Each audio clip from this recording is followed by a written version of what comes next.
अगं माझं पिल्लू, अगं ते माझं पिऊ. तेव्हा ती म्हणाली बा बा, बाबा असं तुम्हाला वाटलं? अशी चिडली होतीस तू तेव्हा पण. मी सांगतोय ना, ती बाबा म्हणाली होती तर ती बाबा म्हणाली होती.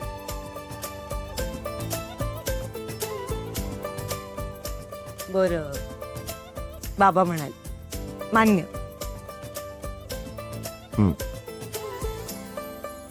आपलं बाळ, आपली पिऊ अशी बोबड बोलून मला म्हणते बाबा बाबा. सुख. आणि आता बघ कशी चुरू चुरू बोलायला लागली. सतत आपलं हे रे रे घे रे रे, बाबा मला कळत नाही, हे कळत नाही, भांडते माझ्याशी. अहो मग आहे. पण आता काही वर्षात तिचं लग्न होईल. अशी भरकन मोठी झाली. तिच्या लग्नासाठी पैशाची अरेंजमेंट करावी लागणार.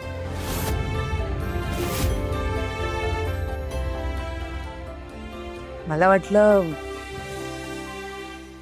काय वाटलं? काही विचार कर अनु, लेकीचा 18वा वाढदिवस आहे. असे भरकन दिवस जातील, लग्नाचं वय होईल तिचं. कुणीतरी बेअक्कल अतिशहाणा माझीच मुलगी कशी चांगली आहे हे मलाच एक्सप्लेन करून माझं मन जिंकून तिला या घरातून घेऊन जाईल. अहो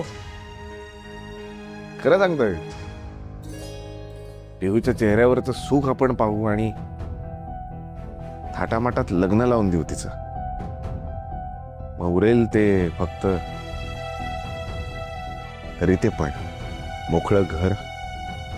मग कोणी अंगणात माझी वाट पाहणार नाही. कोणी तुला आई बस आधी तू चहा घे हे म्हणणार नाही. बाबा जेवलात का हो असं कोणी विचारणार नाही. कधीतरी एखादा फोन येईल नक्कीच तिचा. आपण आपले म्हातारा म्हातारे एकमेकाला विचारूया, झालं का काय तुझं बोलणं, की तू म्हणशील झालं. मला तर कदाचित फोनही नाही करणार. पिऊचं लग्न होईल.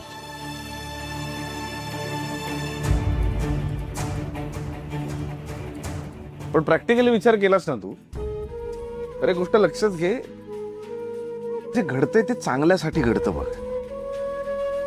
आपली पिहू 18 वर्षांची झाली आहे, म्हणजे ती आता सज्ञान झाली आहे. आणि आबांनी विलमध्ये काय लिहिलं आठव, की जेव्हा आपली मुलं सज्ञान होतील तेव्हा प्रॉपर्टी सगळी त्यांच्या नावावर होणार आपोआप. म्हणजे आता अर्धी प्रॉपर्टी पिहूच्या नावावर होणार. तू काही विचार कर, तू म्हणशील की हा काय नीच नालायक हलकट बाप आहे, ती पोरगी 18 वर्षांची होती आणि याला प्रॉपर्टीची पडली आहे. पण आपल्याकडे दुसरा पर्याय नाही. आता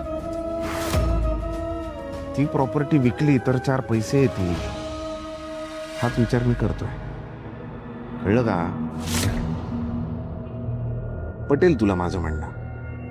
पण मला एक गोष्ट कळत नाहीये की एवढे पैसे कुठून मिळतील अविनाश. म्हणजे आपल्या 2 प्रॉपर्टीज, त्याच्यावर केस सुरू आहे, ती विकताही नाही येणार. डिस्प्युटेड प्रॉपर्टीज आहेत, कंडिशन मध्ये विकता येतात त्या. म्हणजे काय म्हणायचं तुम्हाला?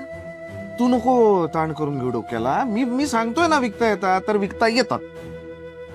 पण तू फक्त हा विचार कर, आमदाराचे पैसे द्यायचे.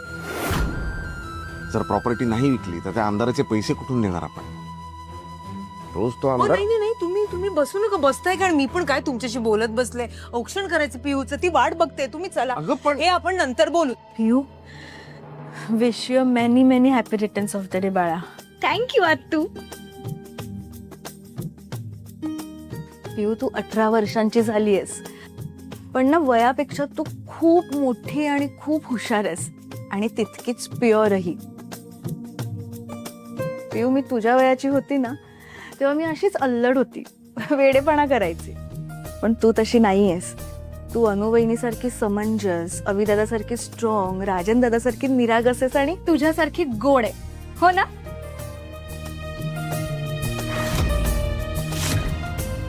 आत्या म्हणून एक सल्ला देऊ, तू ना जरा लाईफ एन्जॉय करायला शिक. मजा कर, मस्ती कर.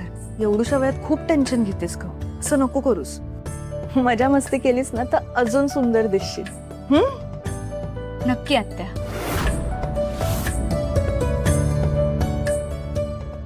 पिहू, मी ना ऍक्च्युली तुझ्यासाठी गिफ्ट आणलं होतं. इयरिंग्स आहेत. बघू.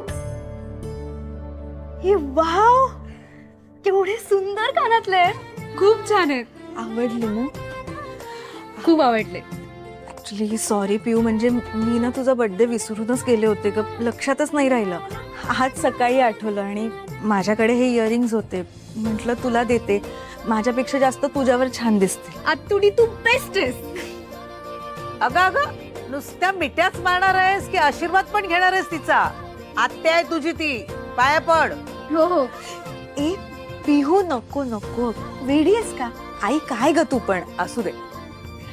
माझा आशीर्वाद आहेच तिच्यासोबत. काकूच्या पाया पड.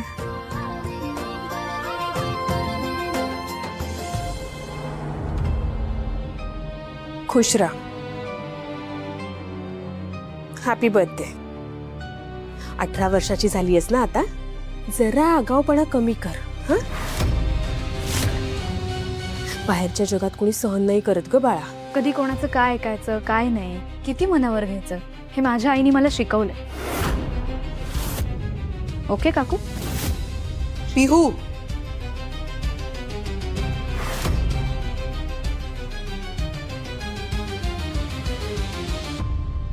बाबा नमस्कार करते.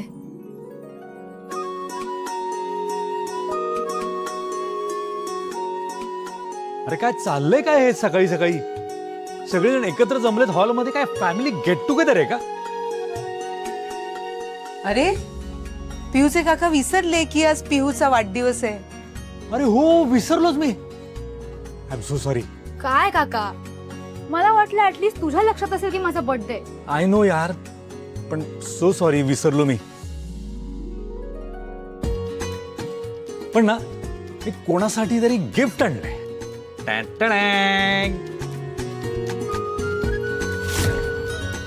गिफ्ट. थँक्यू सो मच काका.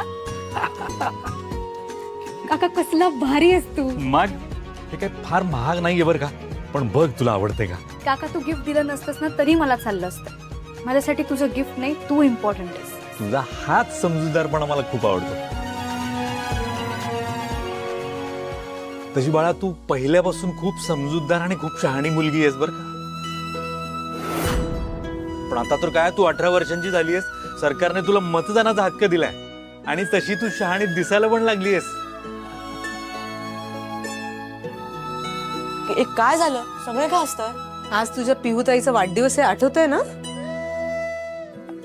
सगळे तिला विश करतायत, गिफ्ट देतायत.